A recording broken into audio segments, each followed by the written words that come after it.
ladies and gentlemen, my name is Aaron Chalner, aka the CHALL, your YouTube sporting journalist, and today is another episode of the Matchday Launch Show, the first week Matchday Launch Show episode of the season. This is a Carabao Cup special, the first of our Carabao Cup specials, depending on how long we survive in the tournament. But we are going to be doing the FA Cup specials as well. We've got we are going to now, to expand the coverage on this season's content, we are going to be previewing and reviewing Papa John's Trophy matches. There won't be predictions for other Papa John's Trophy games this year. We may do that next year, but just to start off with, to expand on the Papa John's Trophy coverage on the channel this year, we're just going to start by previewing and reviewing our games in the Papa John's Trophy. So we are still going to preview the Newcastle United under-21s when it comes round to it, to that particular show, but we are going to try and fill that show with some other segments around football in general, and of course review the previous game, of course. So there will still be a lot of content coming on the Papa John's Trophy previews for us, but I just won't be predicting the scorelines for other Papa John's Trophy matches. But there will be Carabao Cup previews, there will be FA Cup preview shows as well, so stay tuned for all of them. Let's get into exactly what is coming up on this week's show. I'll be looking into the history of Doncaster's Carabao Cup opponents this week, Lincoln City. I'll be reviewing the Sutton United match with player ratings and my final thoughts.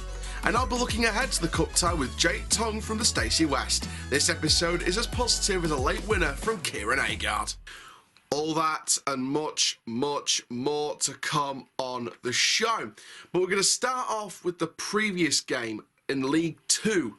Doncaster Rovers 2, Sutton United 1. I know the scoreline does not tell you everything about that game.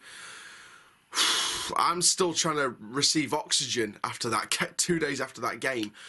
Wow, what a game that was. Look, do not shy away from the fact that for 80 minutes, 85 minutes, you know, stretching to about the full 90 nearly, we were not the best team. Sutton deserved so much more from that game. Was the second half better than the first half? Yes, it was. But only because we made changes and we dug deep and we gave it our all in the second half. We didn't give our all in the first half, and that needs to change. I think that's 2 games now where we've got something out of nothing and we need to start giving full 90-minute attention rather than the last few minutes attention or a few minute spells attention. We need to be doing it for a full 90 minutes and playing much better football. I think the main thing for me, I think there's a couple of main things for me, the reason why we didn't play well in that game. So I think with the lack of wingers that we had on the pitch, I know Carl Hurst was on the pitch, but we had a lack of wingers.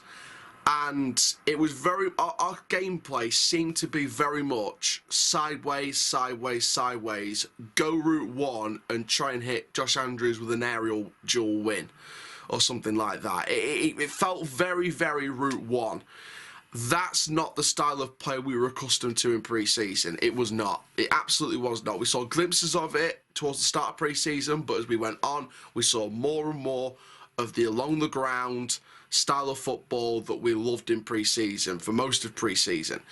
Now, like I said, going aerial to Josh Andrews, who, let's be brutally honest, shall we, didn't really win much headers, did he? He barely won any headers in that game. So it's like insanity doing the same thing over and over again. Why are we continuing to go route one to Josh Andrews, who doesn't win headers? Why were we doing that? Why are we still going route one in that way and him being the focal point? Because he barely won anything for me. So I don't think Andrews did amazing in that game. I'll be completely honest. Yes, he ran round, he did try, just like against Bradford, he did try, but again, just aerially in the air just wasn't good enough again today. You know, even against Bradford when he came on, in the air, he wasn't as good as we would expect. So, for me, I think we need to stop doing that. We need to stop doing the same thing over and over again, going route one to a guy that isn't winning headers right now. And again, some of that's going to come from the final third. Again, the final third needs a serious amount of work. The football I liked was in the second half, or towards the end of the second half, when we played it, when we brought the changes on. We brought Agard on, Kulea, Faulkner. we played more along the ground in the second half. As the half went on, we played more along the ground. We did a couple of route ones, but we played more along the ground at times in the second half. That was the better football that I saw from Rovers, when we were along the ground, playing it nicely, linking up the play. It felt nicer. Now, I spoke in Bradford, one particular thing, about how we were very heavily reliant on that right-hand side, which had left the left-hand side very exposed. It seemed to be the opposite for this game. We relied a lot on the left-hand side, but we left the right side exposed. So Noah was basically standing there for most of the game, and didn't really have a lot to thrive on. He didn't feel involved as much for me. And you know, a couple of people that I know pointed that out to me as well. We're relying so much on one side. Balance it out. Then we'll have more of a chance to work both sides and get both fullbacks working to their full potential. That's the way I would look at it anyway.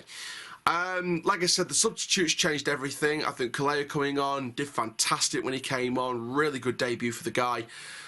Kieran Agard, so happy he got the goal. So happy Agard got the goal.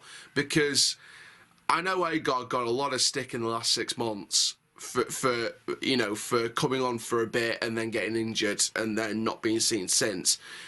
Now he's back for a new season. Quite a few people were like, get rid of Agard, sell him, get rid of him, he's not good enough.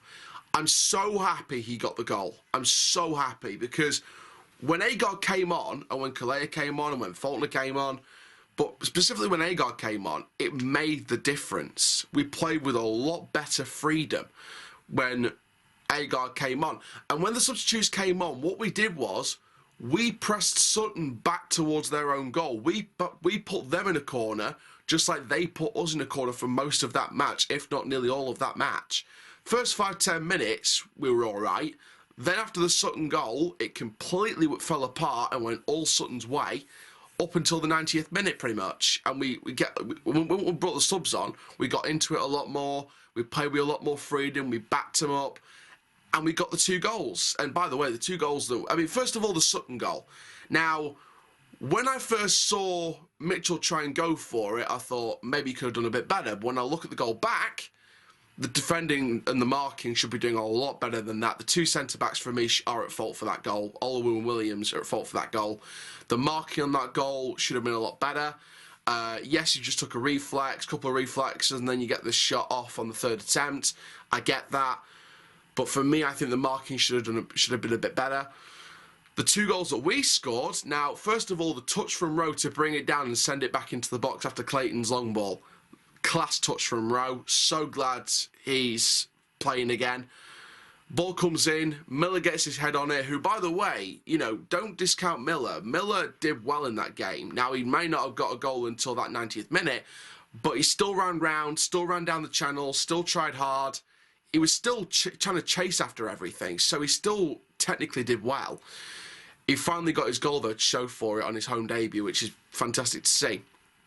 Then the second goal. Another long ball over the top. Miller's onto it, lays it off to Agard in plenty of space, puts it in bottom corner, pretty much. And the scenes at the end. Gary McSheffrey, should I say Gary Mourinho, doing a run down the touchline.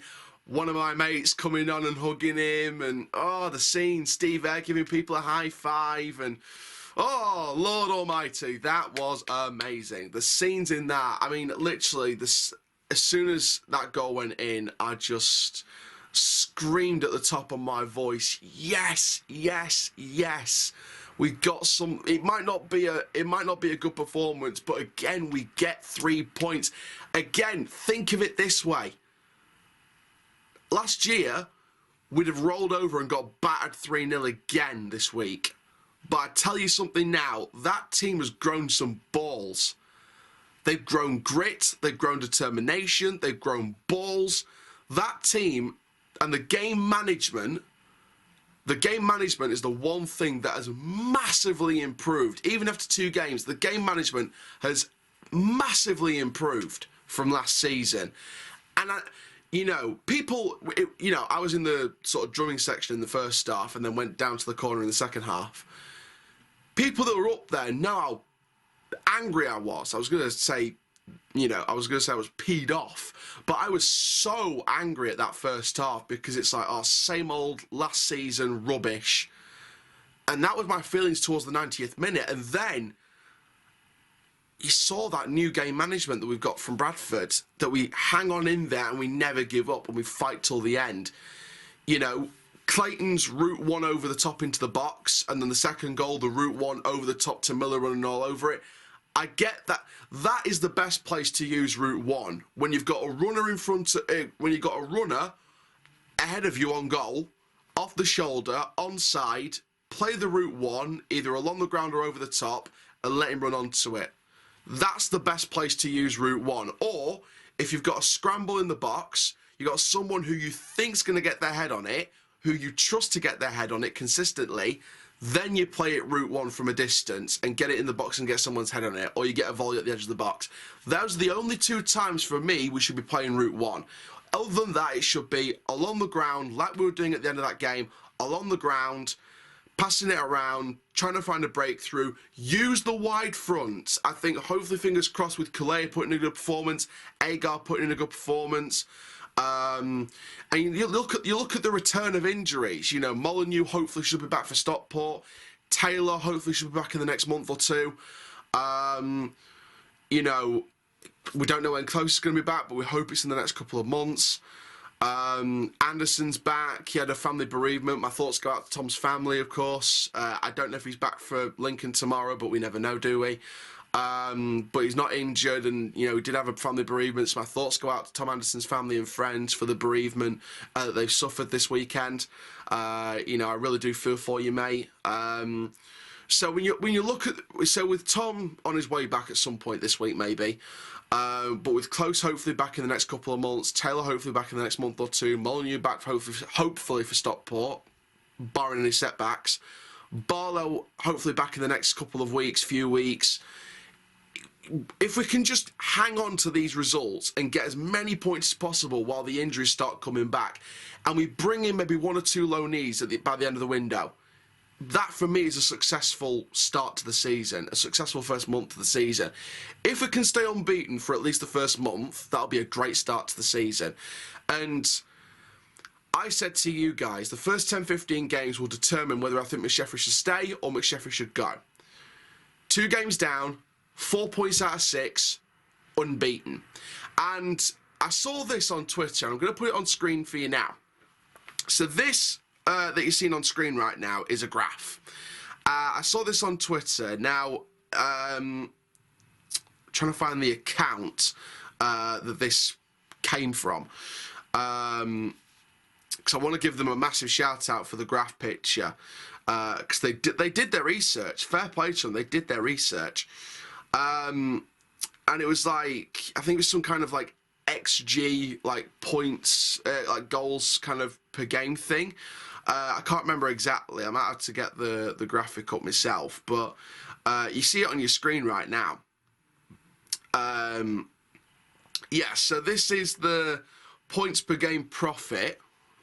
So you can see the lines there. So you got points on the vertical axes, and you got games across the bottom. So games on the is it the I know I was never good at maths at school, but I'm guessing the horizontal one is the x-axis and the vertical one's the y-axis. If it's not, it's the opposite. But across you've got games, up you've got points, and you look there. Automatic promotion, the expected points per game profit is at sort of nearly the 2 mark starting point, and by the end of game 5 you're underneath to 9, basically 9 points. And for playoffs it's similar, just a little bit under, and you finish just sort of below the 8 points. And then relegation, you've got 1 point, and it goes up to around the 5 mark after 5 games. Now, if you look at the black line, which is our actual points per game profit at the moment, it's gone right up to 4 in 2 games. For a start, that is a good sign. It's not guaranteed that's going to continue, but for a start, That is a good sign. And shout out to Points Per Game Profit, or PPG Profit, on Twitter, because they've done this for quite a few clubs now in League One, in League Two. So shout out to PPG Profit. They haven't got a lot of followers on Twitter, but I do appreciate the graphs that they're doing for these clubs. So for the start of the season, it is not bad points-wise. It is not bad at all. But overall, like I said, I think Sutton, when they were at their best, Sutton utilised the fact that we had a lack of wingers, and they pushed the fullbacks up and pressed us quite well. I think Boldvine and Newfield were the two that I spotted the most for Sutton United. They were the ones that really pressed us the most, especially in that first half and, you know, for half of the second half pretty much, if not most of that second half as well. For me, it felt like they really pressed us. And Sutton, for me, like I said, they deserved something out of that game. Even three. For me, Sutton deserved the win. I'm not going to lie to you guys. I think Sutton deserved the win out of that game. But, you know, it should have been at least a point for them. But, again, the fact that we can take something out of nothing shows... And I'll go through this point again. Teams, clubs that are going to be up there in the promotion spots this season will take points out of nothing games. We might be getting ours out of the way. Who knows? And I just want to point something out to you. And, you know, comment down below if you disagree. It's about everyone's opinions. But my dad, who watched the United treble 1999, he told me yesterday that the United team that won the treble in 99 didn't play the best football. They grinded out results. They didn't play nice football all the time. They ground out the results. They were quite gritty in the results, but they still won trophies. They still won the treble in 99. That's what he told me anyway. So if we're going off of that, sometimes you don't always 100% of the time have to play pretty football. I would like to see nicer football for most of the time, but if it's the end of the game and we have to keep it in the corner flag, then we have to. If it's towards the end of the game, we're 1-1 or we're 1-0 down and we have to launch one into the box or launch one with a runner off the shoulder, onside, over the top or along the ground with a killer pass, then we have to. So I don't want to see route 1 100% of the match and playing sideways and backwards all the time. If we're forced to do it, we're forced to do it. But if we need to go quicker and use the wings, and I think once the wingers come back, we'll use the wings a lot more, in my opinion. Once we start using the wings a lot more and using both sides equally rather than overbalance it one side, then we'll get much better play out of those players. But for now, to grind out two hard-earned but didn't deserve results, 4 points out of 6 in 2 games, I'll take that. And like I said, game management has improved by a million miles from last season. 100%. And Gary McSheffrey apologised and said he was embarrassed looking back at the emotions that he showed after the game. Gary, if you're watching this right now, mate, don't be embarrassed. Don't be embarrassed, because that's football. That is football. We were celebrating with you. We were celebrating with you. We were celebrating with Steve. We were celebrating with the players. The passion and the emotion of football is let out without you even knowing. So don't worry, don't apologise and think it's embarrassing for that kind of emotion. Don't apologise, because that was the most passion. I'll say this right now.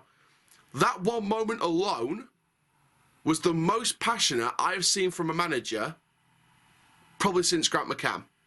I'll put it out there right now. That was the most passionate I've seen the fans and the manager since the Grant McCann days. Even Darren Moore days were stagnated at times. He had his passionate moments, he had his little fist pumps here and there, but nothing consistent. And Grant McCann was the most consistent, passionate manager since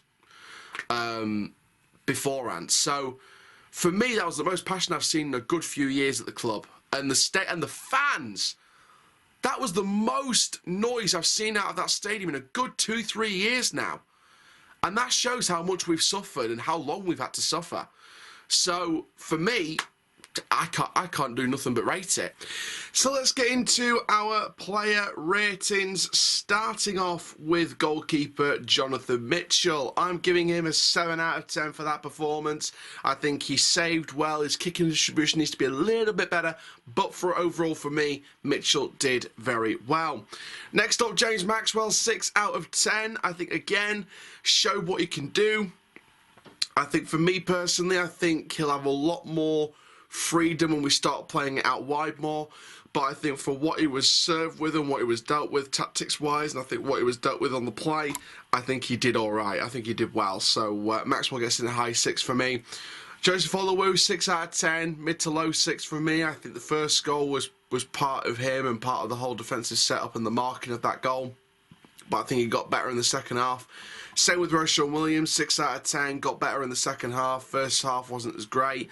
And then Kyle Noyle, 6, and the reason why he's a 6 as well is because he didn't really have a lot to work with down the right-hand side. I think, again, we have to balance it out. We can't just rely on one side mostly all the time on every single game. We can't rely on one side per game. So we have to rely on both sides at the same time to allow that freedom to work on the right-hand side for Kyle Noyle, which is how he works best for me.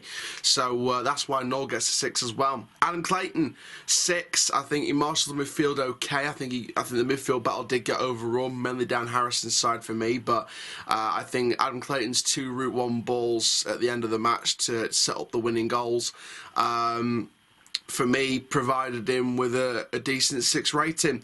Harrison Biggins, 5. I think his work rate was great, but I think overall he still needs to improve on his ability a little bit more. Tommy Rowe, 6. I think his experience, his class, his knowledge was crucial today. Well, not today, but on the, you know what I mean, on the day.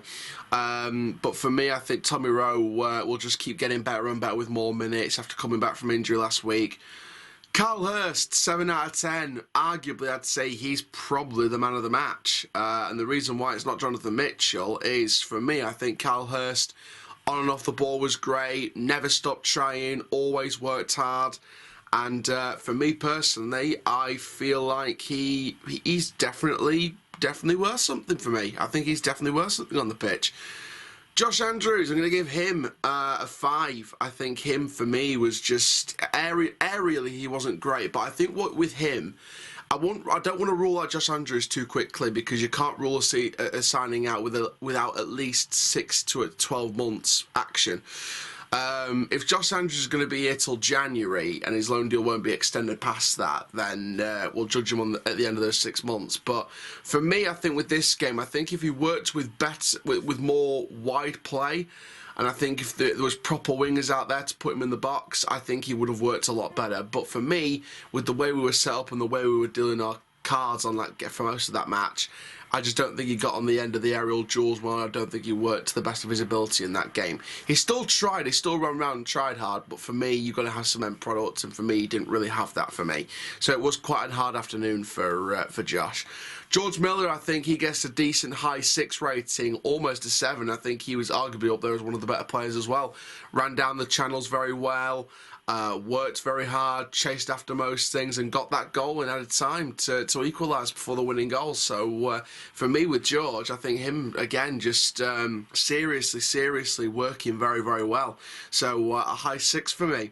Finally then, the substitutes, Kieran Agard, Tamonga Kulera and Bobby Faulkner all get 6s, all came on, all did fantastically well when they came on and all changed the game. Finally, the fans get an 8 out of 10. I think the fans, especially with the scenes at the end of the match, were fantastic. The atmosphere grew and grew and grew in that second half.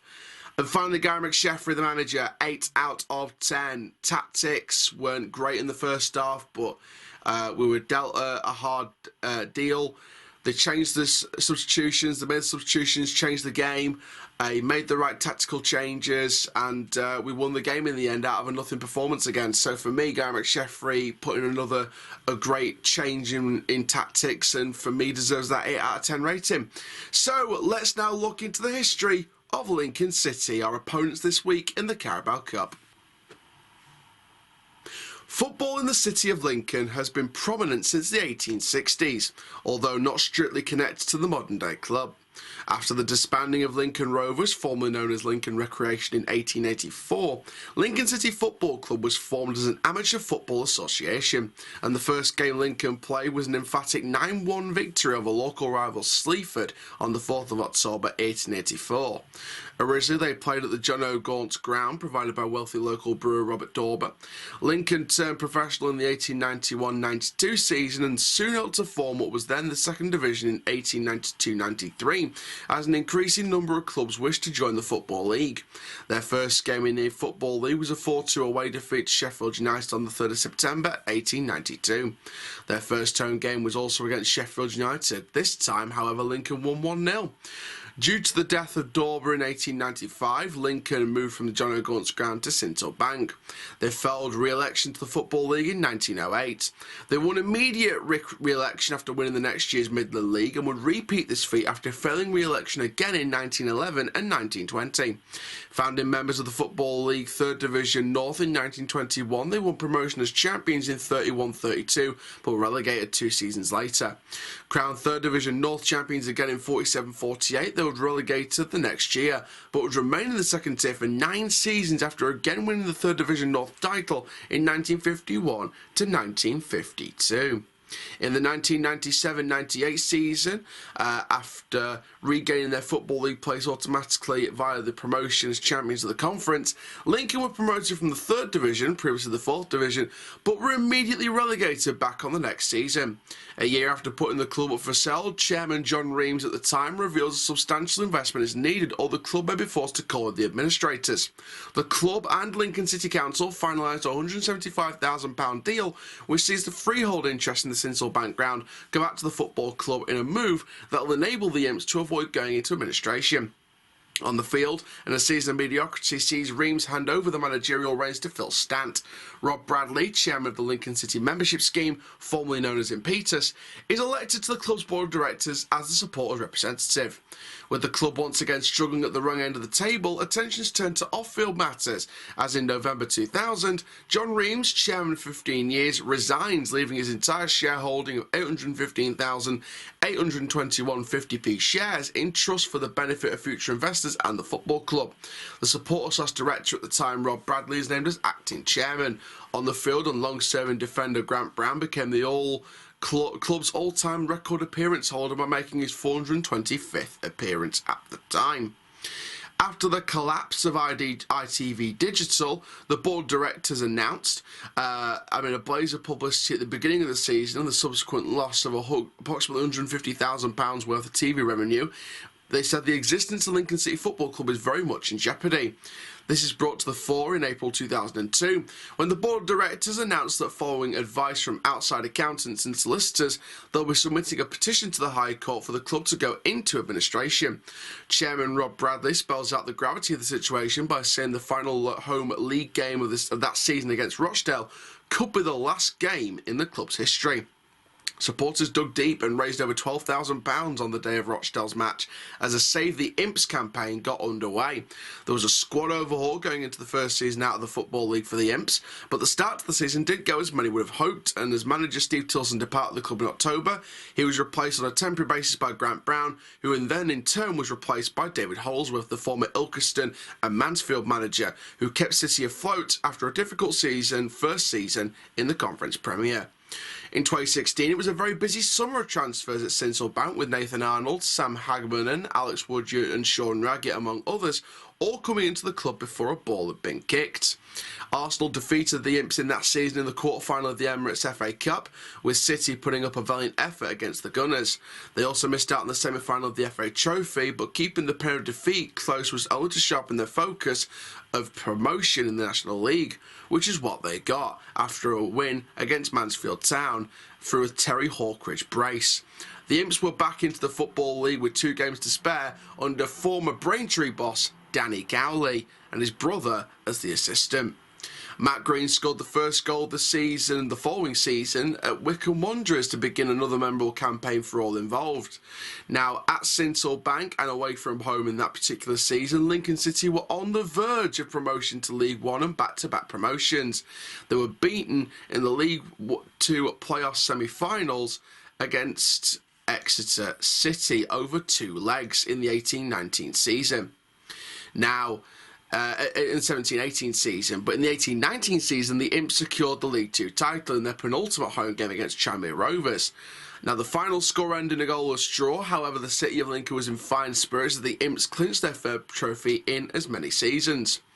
Now, the 1920 season ended up being cut short due to the COVID-19 pandemic, ending with City finishing in 16th place. Michael Appleton's home season opener in the 2020-2021 campaign was a 2-0 victory, with Anthony Scully and summer rival Adam Jackson getting on the score sheet. COVID-19, however, kept supporters away from the stadium, but that didn't stop Lincoln City having a fantastic year. In the space of time between Lincoln City's promotion to League One and that season opener in the behind closed doors year, Danny Caldy had moved on to Huddersfield Town and Michael Appleton became the manager. Lincoln City were held out to Wembley for the League One playoff final against Blackpool, losing 2-1 despite going a goal up through Oliver Turton's own goal. During the off-season in June 2021, Harvey Jabara became a 9% shareholder in Lincoln City Holdings, investing an initial high six-figure sum into the Imps. As part of the development, former USA international Landon Donovan joined as a strategic advisor, working with the board to enhance the club's network and relationships, particularly within North America. On the 25th of June, it was confirmed that Ian Reeve would step down as the director and board member after 6 years with the club. The club finished 17th in League One, and on the 30th of April, following their victory over Crewe, it was announced that manager Michael Appleton would be leaving his role as manager. On the 12th of May, Mark Kennedy was appointed as the new head coach ahead of the new season. Lincoln City will want to improve on last season's league finish, and another decent cup run would definitely be good to watch for the Imps fans. Now let's have a look at my lineup prediction and my score prediction right after speaking to Jake Tongue from the Stacey West. So we've come to the interview part of Monday's Matchday Launch Show. Of course, we're looking ahead to the Cup, and we're here with Jake, who's a Lincoln City fan. Jake, how are you? I'm good, Joe. Thanks for having me on, mate. Looking forward to a trip to Donley. I've got a car full of us coming, so it'll be a good night, hopefully. Yeah, it'd be great to see you there, mate. Obviously, our opponents in the Carabao Cup, as you've already guessed, are Lincoln City.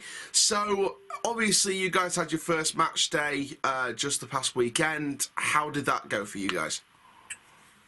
So we played newly promoted Exeter. Really good side, I thought. They've kept a lot of the team that they had from last year. Added a couple of players the day before, I think. But no, they really impressed me. They pressed us high because they stopped us playing out from the back.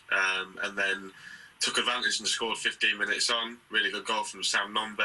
But then we grew into the game. I think from that moment on, they only looked like one winner. And once we got the goal through Tom Hopper just after half time, we had chances to win it with Anthony Scully, which we won't talk about in too much detail. But no, a good opening start, encouraging, nervous first 20 minutes. But apart from that, really encouraged by the performance. And hopefully we can kick on tomorrow as we record this to Pompey and get a positive result down there.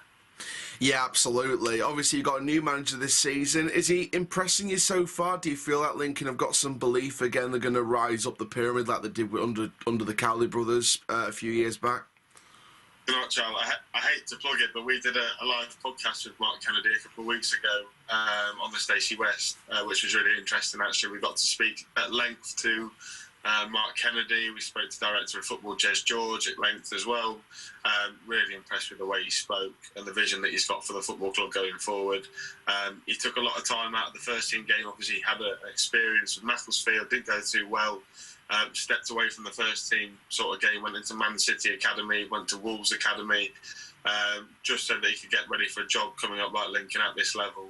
And yeah, we got a lot of trust in him. He's looking to rebuild the relationship with the fan base after Michael Appleton left it a little bit fractured last season. But really impressed with Mark Kennedy, and the way he plays football is very similar to Appleton. It's very attractive, very attack orientated, just a bit more aggression, I think. And last year, if you watched his challenge, I know you did, we were afraid to go long, whereas this year we've got a few more bigger lads in the team who are a bit more physical, like Pordy O'Connor. So we're a bit more physical this year. We're not such pushovers. Yeah, it sounds like it, and obviously good luck for the League One season. Obviously, the last time that our clubs played each other was in League One, when we travelled to Sintelbank and got that 1-0 win, a rare win for us in that season of absolute torture. When you look back on that result, I mean, how did you see it from a Lincoln point of view? Looking back on that game, did you think we deserved the win from that penalty, or do you think it was a very 50-50 match? Cal, I was gutted, mate. I actually thought we played all right, and then obviously I think it was your only shot on target, the penalty. I mean, you came and did a job on us, and you know that's what you needed to do at that point in time. I think you were still within a bit of a sniff at that point. So, yeah, no, I wouldn't say I was impressed with Doncaster, but the way that you sort of held your own against a team that were above you in the league table, good result for you guys, obviously taking 4 points off us last year. But no, you know, you're playing a team that are below you in the league table. To lose at home to a penalty, you're disappointed, aren't you? Yeah, absolutely. It was a good win for us, but I bet for Lincoln fans it must have been absolutely heartbreaking. So, obviously we've commented on our transfer business in the past this summer and the improvement in the football structure. From a Lincoln point of view, in your transfer business, how have you sort of summed up the window so far, and what do you feel that Lincoln still needs between now and 2 or 3 weeks from now when the window closes? How long have you got? So we started off, we brought in Charles Vernon and Claudio O'Connor from Bradford, 2 players that were good last year in League 2 for Bradford. They played 40 games each or so, did really well. We brought in Tashan Oakley-Booth on loan from Stoke. He is one that Mark Kennedy, when he was at the youth, I think it was 23's manager at Wolves. They played Tashan Oakley-Booth when he was playing for Tottenham at the time, and he was one that he noted down that he was impressed with, and it coincided this summer that he was available. We signed Carl Rushworth from Brighton, an England under-21 goalkeeper, so another high-standard goalkeeper. You know, look, we had Josh Griffiths last year, who was no slouch either.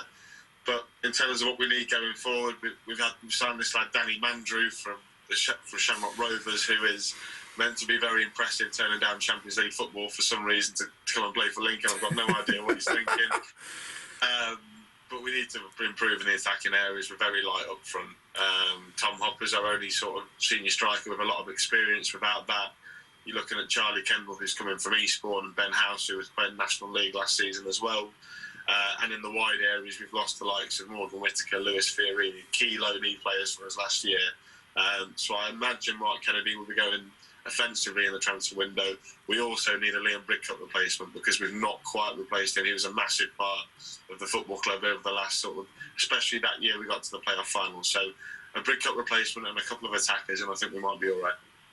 Yeah, do you know what the funny thing was, though, about Danny Mandrew is the fact that he was in my recruitment plan for us as well. Like, it was him, Phoenix Patterson, and Eoin Dervin from the Irish Premiership, and I talked to some people in recruitment, and they were like, we'll have a look at these 3 people in November or something like that, and one of them's now been snapped up by a League One team. It's like 1 down, 2 to go. It was a weird situation when I saw Mandrew sign for Lincoln, but yeah, that's one off the list for the January window maybe. Overall then, when you look at the season ahead, do you think Lincoln are in for a mid-table finish this season, or do you think maybe Lincoln could try and push back up there this season?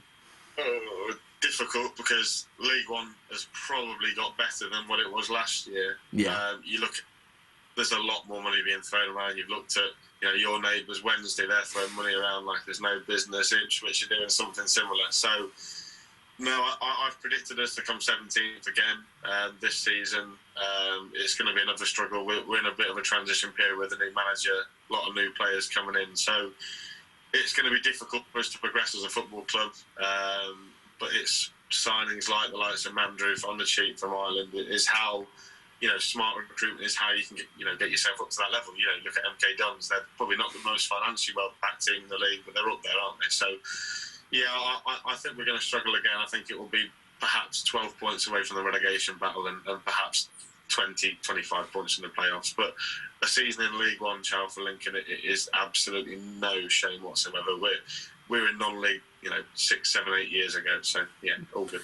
Yeah, I mean, I remember as a kid when you guys were sort of towards the down end of the old Coca-Cola League 2, and when you got relegated on the last day of the season when Barnet survived for the couple of times in a row, and they were going through a period of 3, 4, 5 years in a row surviving in League 2 at the last day of the season. It was ridiculous, that period for Barnet. And I remember Lincoln just going down to the conference, and I was like, I was thinking, when they're going to come back up? And then when I saw you guys come back up under Danny Cowley, who, I've said on this channel for years, has been a coach that I've rated very, very highly from his days at Braintree, when I saw him managing Braintree and getting to the playoffs, and you saw the impact that Danny Cowley had. As soon as he left Braintree and went to Lincoln, up go Lincoln, down go Braintree. So you see the impact that Danny Cowley had back then, and, how do you reflect on that period finally from Lincoln's conference days and pointing someone like Danny Cowley after the season that you had beforehand to now, and that progression between, I'd say, nearly 8 years ago? It's a difficult one. We were very poor the years before the Cowleys came in. We didn't finish with 13th in the conference. And sometimes it's good to go down so you can come back and rebuild the football club and come back up. So when we were in the conference, we then got South African investment, which massively helped us. Obviously, the FA Cup run, where we got to the FA Cup quarter-finals, gave us a lot of money. Danny Cowley wanted to put that straight into a training facility for the football club, which, if you've got your own training facilities on a level like Lincoln has, then you're much more likely to be able to bring in better players. You'll be able to bring through more of your own. But the Cowley era, Charles, was something that I only have fond memories of. I think back to the teams under the Cowleys. There's the team that won the conference. There's a team that, in the first year back in League 2, got straight into the playoffs and won the Checkatrade Trophy. There's the team the following season that went and won League 2 by an absolute country mile. So Danny Cowley is a bit of a legend. I'm a bit scared of coming up against him tomorrow, but he'll get a warm reception, hopefully. But no, the Cowley era, it says it all that Danny Cowley is the most successful manager in Lincoln City history, when we've had Graham Taylor, who then went on to manage England. So, yeah, big fan of Danny Cowley, and we'll be watching his career with a lot of interest. And I'm sure he's got better things than Pompey lined up in the next couple of years. Absolutely. It's going to be either Pompey go up with him or he goes up without Pompey. It's going to be either one of those options for me with Danny Cowley. Jake, thank you very, very much for coming on the show, in this section of the show. Thank you very much. No worries, John. Thanks for having me. Brilliant. And let's go on to the next section of today's Matchday Launch Show. So before we predict score lines, we have to predict lineups. And I've started with Jonathan Mitchell in goal. You could easily say, give Mitchell a rest for Saturday against Wimbledon and put Lewis Jones in net. There may be risks to that, and I'm not going to lie, I know people aren't a fan of Jones, but for me, I was tempted to put Jones in there just for the fact to rest Mitchell. And to be honest with you, I would like to see what Jones does now under the new goalkeeping coach to see if he's improved, because I will use the 12-month extension on his contract to see whether he's improved. But I think Jones will play in the Papa John's Trophy match, so I think Mitchell will play in this game. Next up, a changed back four. I've decided to rest the two centre-backs from the past couple of league games for this cup match. I've gone with Maxwell at left back and Noel at right back. No surprises there. And then I've gone with Adam Long and Bobby Faulkner in the centre. For me, I don't think Bobby Faulkner will be loaned out before this game. So I would like to see Faulkner given a start, because the Carabao Cup is all up for breakthrough stars. Look at Adam Eder. A couple of years ago, we were linked to a loan deal for him and Aaron Connolly from Brighton. And Adam Eder goes into the Carabao Cup or whatever against Preston, I think it was, puts in a blinder of a performance, and Norwich decided to keep him. So I think they had some injuries up front as well. I think Pookie was injured at that point. So for me, I think, the Carabao Cup's all for these young stars breaking through. And I think this is a real opportunity now for Bobby Faulkner to break through. So I'm going to go with Bobby Faulkner and Adam Long as centre-backs, Cal Noel on the right, and James Maxwell on the left. In the midfield three, I've gone with Tommy Rowe, Adam Clayton and Liam Ravenhill. Liam Ravenhill, again, breakthrough star opportunity, deserves his chance. I think Clayton as the deep line playmaker, again, would be a smart move. To be fair, the alternative to this was starting Harrison Biggins, resting Clayton, and then have Clayton's role further forward as like a more attacking 4-3-3, and have Ravenhill as a sort of attacking playmaker. But if we're going to play the same 4-3-3 style we've been playing before, I'd see Clayton probably as a deep line playmaker, or I would have Biggins in there as sort of the box-to-box in the middle, running back and forth between the two playmakers either side, Rowe and Ravenhill. And I think having someone like Rowe with more minutes under him, coming back from injury last week, which is great, and to get more minutes into him is fantastic. But to have someone like him next to Ravenhill with that experience and that knowledge and that know-how to keep his head under control as well would be fantastic. So I think the three midfield would work for me. And in the forward three, after their fantastic performances against Sutton United, I've gone with Carl Hurst on the left, Tavonga Kulea starting on the right, and I've gone with Kieran Agard up front. Now, you're probably thinking, why? Look at his performance when he came on. Exceptional. If you start him, you keep that form up, you keep his confidence going, you keep that positive energy going and flowing and going.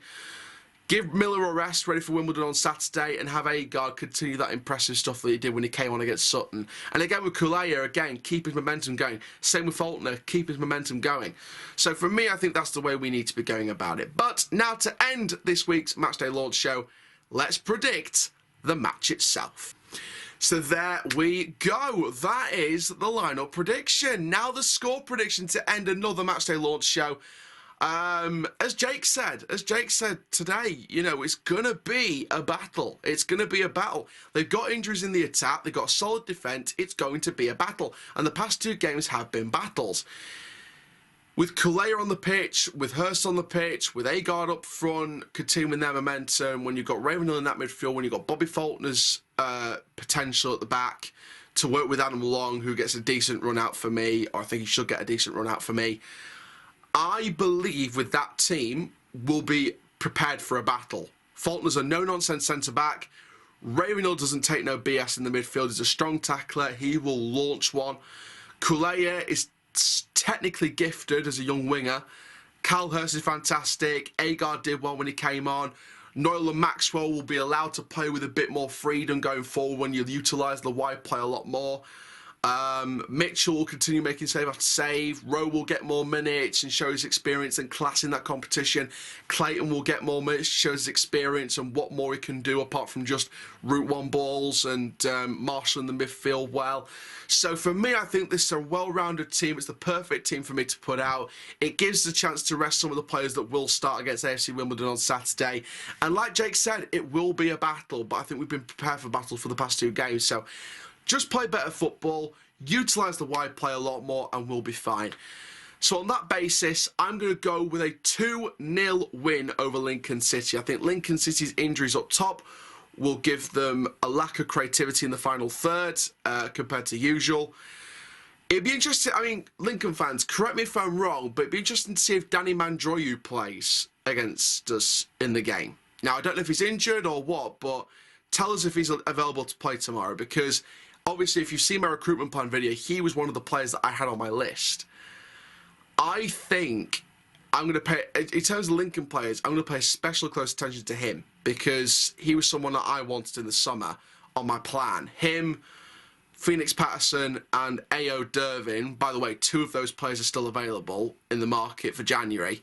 Attacking midfielder and a centre midfielder. Mandroyu's a centre attacking midfielder as well, a bit more experienced than the other two. And snapped up by Lincoln. And, you know, obviously it's sad when these kind of transfers happen that you want for your club, but we move on. There is two other Irish options out there that I would personally go for. But there we go. But overall, like I said, Mandroyu is the one I'm going to be keeping my eye on the most if he's playing for Lincoln tomorrow. And it should be very, very interesting indeed. But that is going to be it for this video, guys. That is it for another Matchday Launch Show. Stay tuned for Friday's show where we'll preview AFC Wimbledon, we'll review the cup game against Lincoln City, talk to some people ahead of the Wimbledon match, get some history on AFC Wimbledon as well. Trust me, there is a lot to go through with the AFC Wimbledon history, so stay tuned for that one. And for now, guys, I am Aaron Challoner, aka the CHALL. Please like, comment, subscribe, and that is full time.